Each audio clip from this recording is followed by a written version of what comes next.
యుగయుగములకు శాస్త్రములు వేరువేరు సాధనములను ఏర్పాటు చేసి ఉన్నవి. కృతయుగంలో తపస్సు, త్రేతాయుగంలో జ్ఞానము, ద్వాపర యుగంలో యజ్ఞము, కలియుగంలో దానము చేయవలనని శాస్త్రాలు ఘోషించుచున్నవి. దానములన్నింటిలోనూ అన్నదానమే శ్రేష్టమైంది. మధ్యాహ్నం 12 గంటలకు భోజనము దొరకనిచో మనము చాలా బాధపడదము. అట్టి పరిస్థితులలో ఇతర జీవులు కూడా అట్లే బాధపడును. ఈ విషయంను తెలిసి ఎవరైతే బీదలకు, ఆకలితో ఉన్న వారికి భోజనం పెట్టెదరో వారే గొప్ప దాతలు. తైత్తిరీయోపనిషత్తు ఇట్లు చెప్పుచున్నది: ఆహారమే పరబ్రహ్మ స్వరూపము. ఆహారము నుండియే సమస్త జీవులు ఉద్భవించినవి.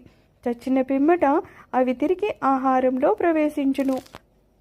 మిట్ట మధ్యాహ్నము మన ఇంటికి ఎవరైనా అతిథి వచ్చినచో వారిని ఆహ్వానించి భోజనము పెట్టుట మన విధి. ఇతర దానములు అనగా ధనము, బట్టలు మొదలైనవి ఇచ్చినప్పుడు కొంత విచక్షణ